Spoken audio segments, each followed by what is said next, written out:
Hey folks, welcome back. This week's piece is more of a personal essay, if you will, on a topic that I've discovered a newfound fondness for. This video will be playing double duty. To accompany the narration, I've pieced together a visual time capsule of sorts that I think will complement the subject matter quite nicely. Throughout the video, you will see footage I've collected from the many shopping malls of Southside Hampton Roads in Virginia, as they are at the beginning of the year 2021. Should their situations shift for the worst and they are subsequently shut down, let this video act as a memorial for them and all of the excellent times that not only the people of Hampton Roads, but the people from all over have had within them. Without further ado, let's hop right in.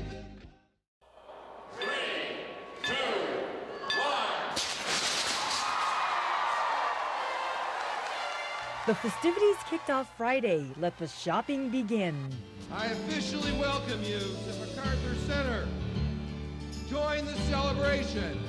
Let's go shopping! And thousands were off.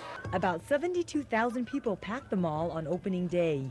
It's wonderful to have a place to shop downtown. I love it. It's wonderful. It's exciting and big, and I waited for it for a long time. Shoppers didn't waste any time spending their money this weekend. Many of the stores say sales went beyond expectations.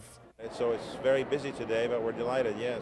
We were really hoping everybody would come in and be excited that there's a new store, new mall, new merchandise ready to buy, and we were right, and we were real happy about that. There are 150 businesses at the mall. More than 70 are new to Hampton Roads. The retail space is the size of 19 football fields. The mall's 2 parking decks can hold 4,600 cars. They were filled throughout the weekend. And as shoppers left carrying bags tonight, they were among 216,000 who passed through the doors over the 3-day opening. I like it. I think if they stay busy and people keep coming, they'll do well.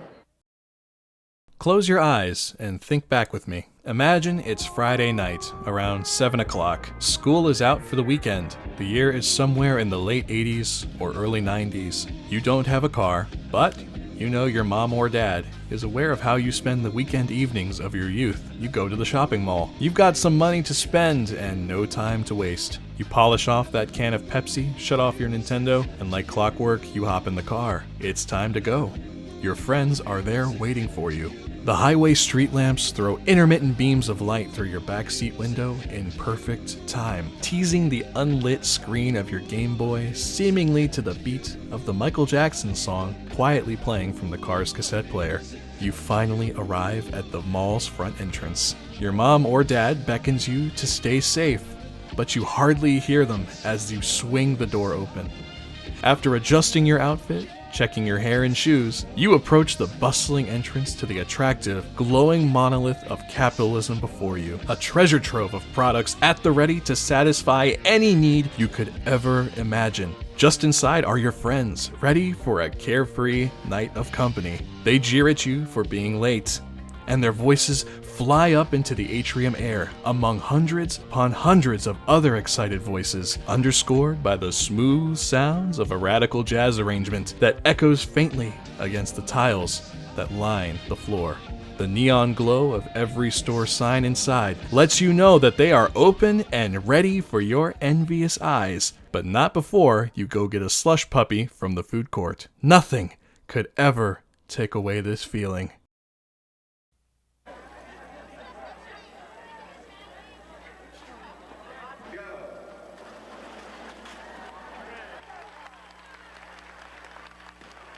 The overall take is estimated to be in the neighborhood of $70 million, of which the city will get 1 or 2% right off the top. It's going to produce about 2% of their total tax base, which is tremendous. But I think what you see here today is only the tip of the iceberg. The rest of the iceberg will come in the form of nearby stores, shops, and other businesses, eager to capitalize on the mall's constant flow of people.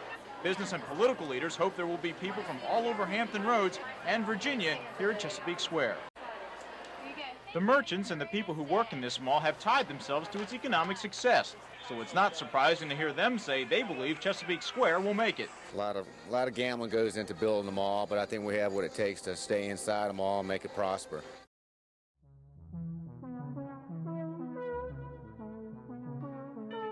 Vaporwave is a microgenre of electronic music comprised of slowed down, chopped up, and screwed up samples of smooth jazz, elevator, R&B, and lounge music from the 80s and 90s, and by extension, it is also a form of visual art. Initially, the genre aimed to satirize the so-called artificial happiness depicted through the capitalistic endeavors made by advertisers in the 80s, 90s, and early 2000s for the September 11th attacks in 2001.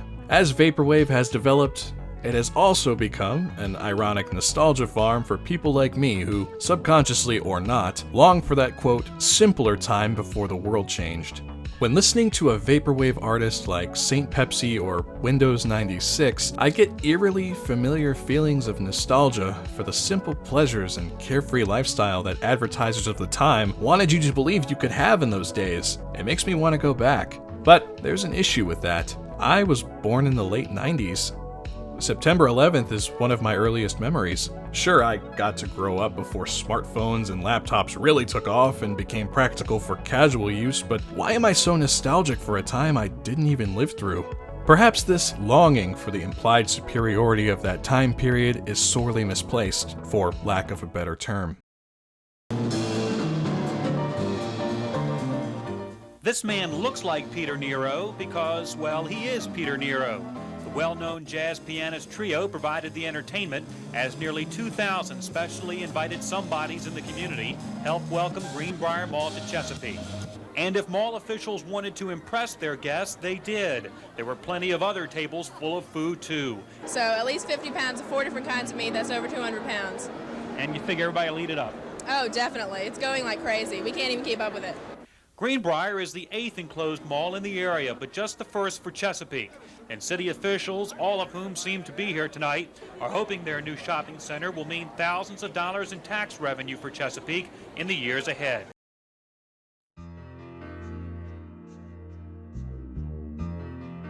Vaporwave focuses on the advertisements of old and their creepy level of deceitful cheeriness. Conventionally beautiful people sipping on Pepsi. Unrealistically happy families sitting around their new CRT purchased at Kmart. A deceptively handsome man coaxing you into putting this handbag on your credit card. If you have these products, your quality of life will surely increase. To find the core meaning of Vaporwave, look to the first 5 letters of the name. V-A-P-O-R. Vapor. Nothing is permanent except that which pertains to the mind and spirit.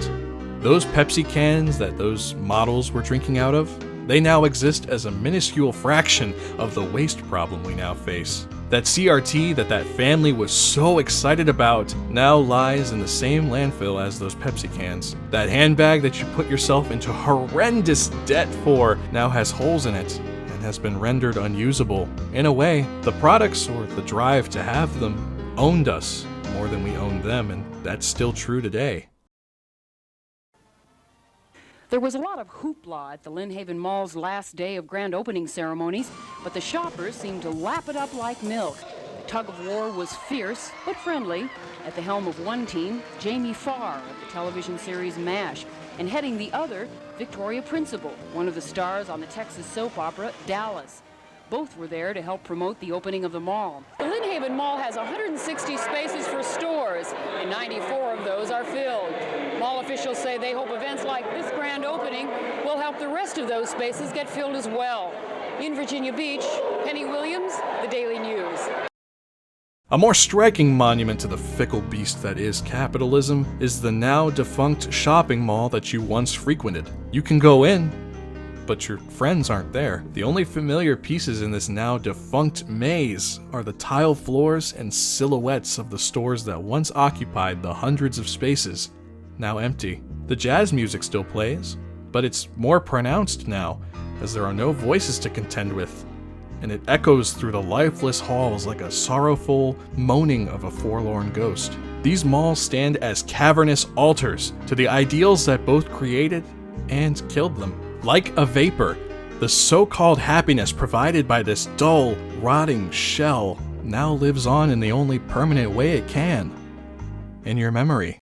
As new car lots emptied, shopping center car lots filled up as customers in Military Circle took advantage of merchandise on sale. Stores were jammed with people browsing through section after section, looking for and finding some very good buys.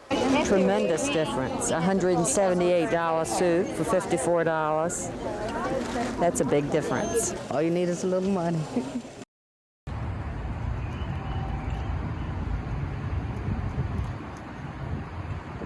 I can theorize all day long about how people living in that era didn't know what they loved about it or how they didn't realize what they had, but I run into an issue. Sure, I can straight up ask those who experienced that time, but would that explain the uniquely poised concept of vaporwave? While vaporwave does indeed satirize the facade put up by advertisers of the late 80s and 90s, not unlike what some do today, perhaps it also reminds us of what we miss most of all: human connection. Since the world changed in 2001, we have lost an element of human connection. Even now, many other advancements have exacerbated this deterioration in the human experience, such as the rapid growth in online shopping, streaming, cell phones, all in the name of convenience. Now, a global pandemic has all but cemented this feeling of what I call convenient isolation, or loneliness brought upon by what is lauded as phenomenal human achievement, intentional or not. Anything we could ever possibly need can be delivered straight to us at home. Brick and mortar is almost no more. Now is the age of tape and cardboard. Why should we leave if we never need to? And now, your local forecast. Accurate, up-to-date weather information for your neighborhood. Only on the Weather Channel.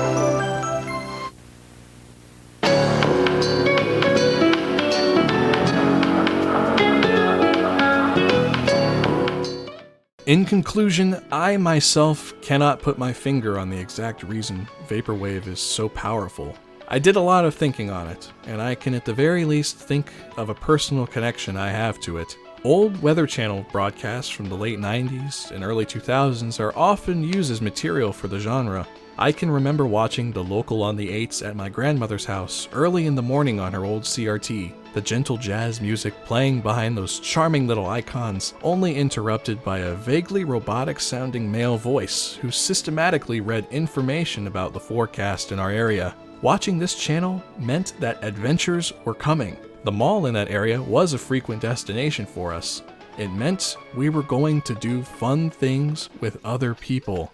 And that's the simplest way I can put it. There's that longing for human connection again, something we, in one way or another, lose as a result of the convenience that we've grown to love so much.